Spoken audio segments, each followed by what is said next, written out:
సయ్యద్ మోదీ అంతర్జాతీయ సూపర్ 300 టోర్నీలో మహిళల విభాగంలో భారత స్టార్ షట్లర్ పివి సింధు పురుషుల సింగిల్స్లో లక్ష్య సేన్ ఫైనల్లో విజయంతో ట్రోఫీ అందుకున్నారు. 2 ఏళ్ల అనంతరం సింధు తొలి టైటిల్ అందుకోగా మంచి ఊపు మీదున్న లక్ష్య సేన్ సింగిల్స్ టైటిల్ గెలిచాడు. ఇక మహిళల డబుల్ ఛాంపియన్గా గాయత్రి జోడీ నిలిచింది. సయ్యద్ మోదీ అంతర్జాతీయ సూపర్ 300 టోర్నీలో భారత స్టార్ షట్లర్లు పివి సింధు, లక్ష్య సేన్ విజేతలుగా నిలిచారు. ఆదివారం జరిగిన మహిళల సింగిల్స్ ఫైనల్లో టాప్ సీడ్ సింధు 21-14, 21-16తో చైనాకు చెందిన ఉలియోయుపై విజయం సాధించింది. వరుస గేముల్లో ప్రత్యర్థిని చిత్తు చేసిన సింధు 2 ఏళ్ల తర్వాత అంతర్జాతీయ టోర్నీ టైటిల్ నెగ్గింది. సింధు చివరిగా 2022 జూలైలో సింగపూర్ ఓపెన్లో విజేతగా నిలిచింది. సయ్యద్ మోదీ టోర్నీలో సింధు ఛాంపియన్గా నిలవడం ఇది మూడోసారి.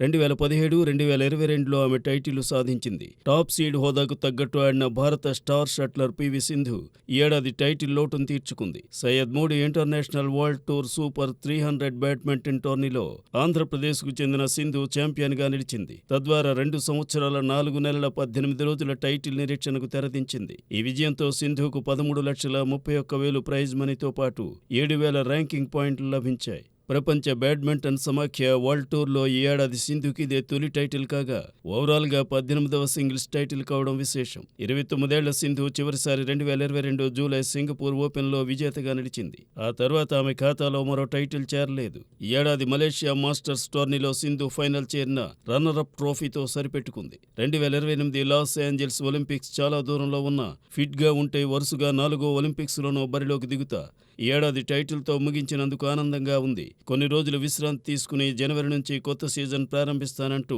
టైటిల్ గెలిచిన అనంతరం సింధు చెప్పింది. పురుషుల సింగిల్స్ ఫైనల్లో టాప్ సీడ్ లక్ష్య సేన్ 21-6, 21-7తో సింగపూర్ షట్లర్ జియో హెంగ్ జేసన్ను ఓడించాడు. కేవలం 31 నిమిషాల్లోనే విజయం సాధించడం విశేషం.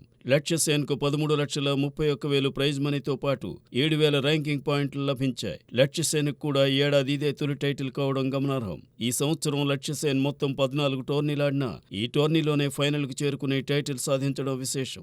మహిళల డబుల్స్లో గాయత్రి గోపీచంద్, ట్రీసా జాలీ జోడీ ఛాంపియన్గా నిలిచింది. ఫైనల్లో ఈ జంట 21-18, 21-11తో చైనాకు చెందిన లీ కియాన్ జోడీపై విజయం సాధించింది. తొలి గేమ్లో కాస్త ప్రతిఘటన ఎదుర్కొన్న భారత్ జోడీ రెండో గేమ్ను ఏకపక్షంగా ముగించి మొదటిసారిగా సయ్యద్ మోదీ టైటిల్ను సొంతం చేసుకుంది. ఈ ఏడాది ఓవరాల్గా గాయత్రి, ట్రెసా జోడీ 20 టోర్నీలాడి ఏటకేలకు తొలి టైటిల్ను దక్కించుకుంది. ఈ సంవత్సరం నిలకడగా రాణించిన గాయత్రి, ట్రెసా ద్వయం ఈ నెల 11 నుంచి 15 వరకు చైనాలో జరిగే సీజన్ ముగింపు టోర్నీ వరల్డ్ టూర్ ఫైనల్స్కు అర్హత సాధించింది. కాగా పురుషుల డబుల్స్లో పృథ్వీరాజ్, సాయి ప్రతీక్ జోడీ రన్నరప్గా నిలిచింది. ఫైనల్లో ఈ ద్వయం 14-21, 21-19, 17-21తో చైనాకు చెందిన హువాంగ్ యంగ్ జంట చేతిలో పరాజయం చవిచూసింది. మిక్స్డ్ డబుల్స్ ఫైనల్లో ధ్రువ్ కపిల, తనిషా కాస్ట్రో జోడీ 21-18, 14-21, 8-21తో థాయిలాండ్కు చెందిన దెసపోల్ సుపినరా జంట చేతిలో పోరాడి ఓడి రన్నరప్గా నిలిచింది.